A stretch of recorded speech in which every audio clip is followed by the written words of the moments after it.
everyone. Thanks so much for joining us today. My name is Jane McCurry, and I'm the Executive Director at Clean Fuels Michigan. We're a nonprofit trade association for the alternative fuel and electric vehicle industries here in Michigan.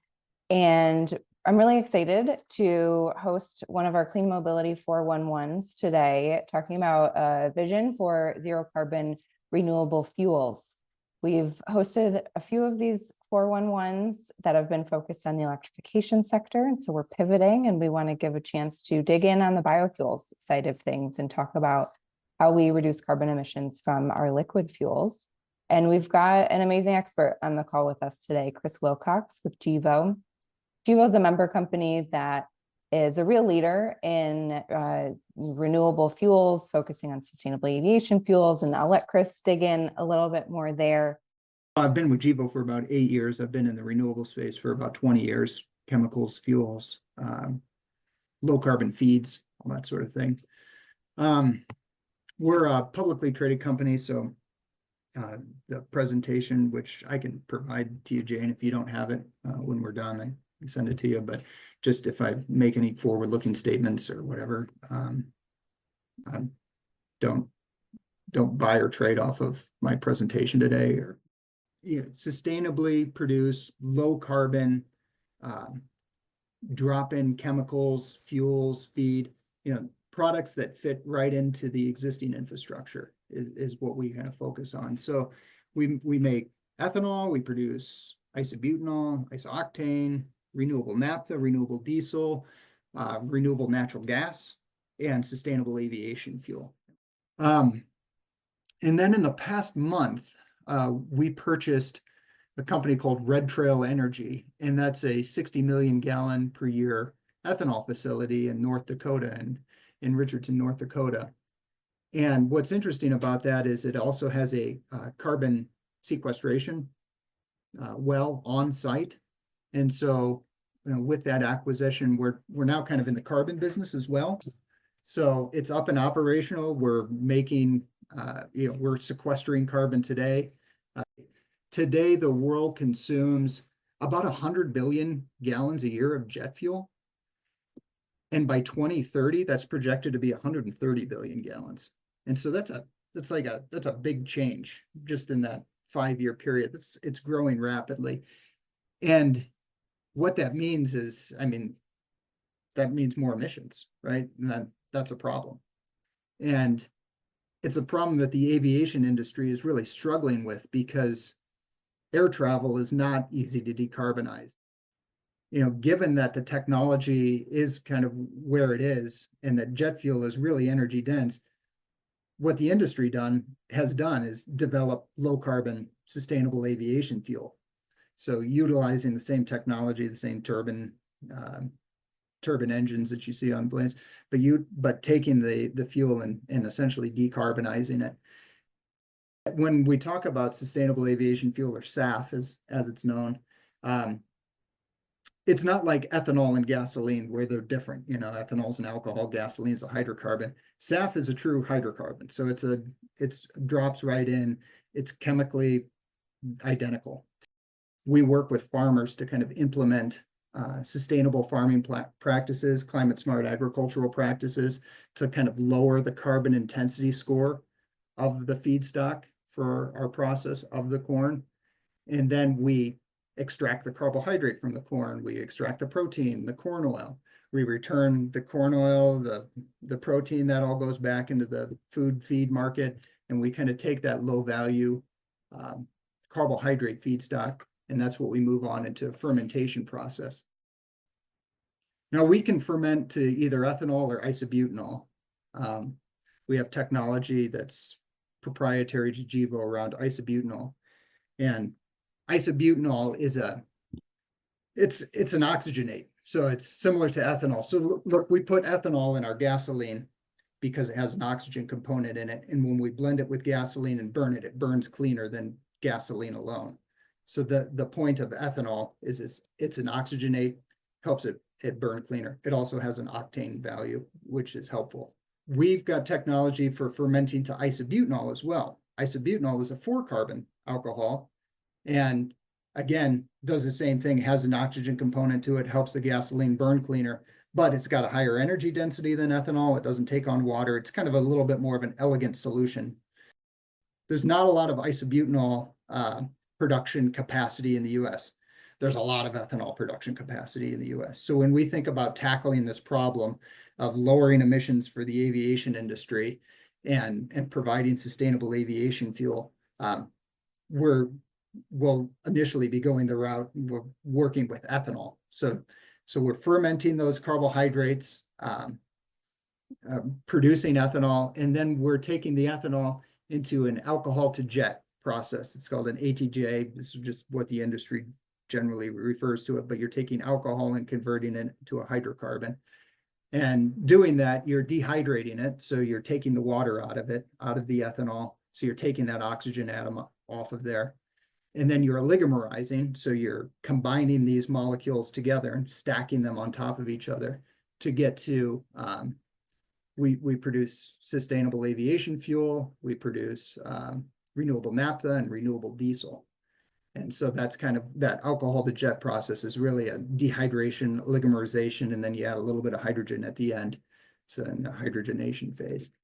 And the carbon intensity score of fossil jet fuel is 90 roughly. It's 89 something or other, but roughly 90. Gasoline's about 95 and diesel's 100. So if you think about grams of CO2 equivalent per megajoule of energy, diesel 100, jet fuel's about 90, so a little bit less. Ethanol, if you just take ethanol, standard run-of-the-mill, regular grid electricity, not decarbonized at all, about a 71 CI score, carbon intensity score. You add that ATJ, the alcohol to jet component to it, so that conversion process, you're adding about 24 points. And so if you take the 71 and the 24, well, now we're at a 95 CI score for SAF produced from ethanol. And that's a problem, obviously. Like you can't just take run-of-the-mill things and stick them together. You got to decarbonize. Otherwise, what's the point? We're at a 95 CI score and fossil jets at 90. The metric is the grams of CO2 equivalent that you're giving off into the atmosphere for 1 megajoule of energy that you're utilizing. So like a clean fuel that doesn't have any carbon emission associated with it, it would have a 0 carbon intensity score. And then diesel, which everyone knows diesel is, doesn't burn quite as clean as gasoline. It's got a carbon intensity score of 100. What we're doing is we're using wind electricity. So all of the electrical load associated with the production of our fuel is coming off grid, off wind electricity. And then because that's a very low carbon fuel, we do everything we can in the design of the plant to utilize electricity. But then when you think about that carbon capture, so capturing the carbon from the fermentation process, that's lowering it another 30 points. And then these agricultural practices, like I said, we work with farmers who are growing the corn to institute and implement sustainable farming practices. And that brings it down another 30 points. And so if you kind of add this all up and you're able to capture every bit of carbon savings, you actually have a carbon negative fuel. This ATJ 60 plant that we're talking about, we think will be pretty close to 0. And that's why we really like the alcohol to jet technology, the ATJ technology, is that in the long run, we really see it as kind of it being the most advantaged technology because there are so many feedstocks available. And in the US, I mentioned, we've got this existing ethanol infrastructure.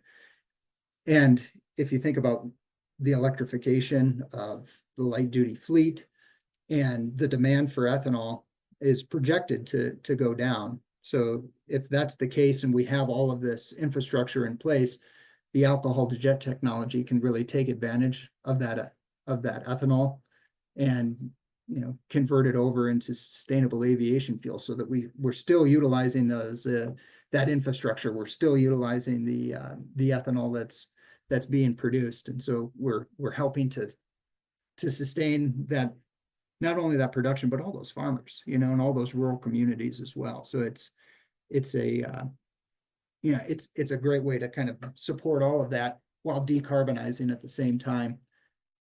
We're not growing any more acres of corn. In fact, we haven't increased the acreage of corn here in the US for like 100 years. It's pretty flat. But what we have done is our technologies have gotten a lot better. Excuse me. So on a yield per acre basis, we're growing more and more corn annually. Just take that line and move it forward. What we're talking about just on the increase in yield per acre, not changing over ethanol assets, not doing any of that, just increase of yield per acre is about 300 million gallons of SAF per year. Global jet fuel consumption is about 100 billion gallons per year. In the US, we're using, I have to go back and look. I think it's in the high 20s, 30 billion gallons per year, roughly. 300 million gallons per year of SAF. It's, yeah, you start stacking that together and you're getting into the billions of gallons over a 4 or 5 year period. Yeah, it's meaningful. Sustainable aviation fuel really not only lowers the carbon intensity of, but it also kind of improves the air quality associated. Not exactly sure what the freeze point is because the test doesn't go low enough. And that's made the fuel interesting for like military applications that fly at very high altitude. We found that in the marketplace, there's just really not a solution for that. There's not a good tracking solution.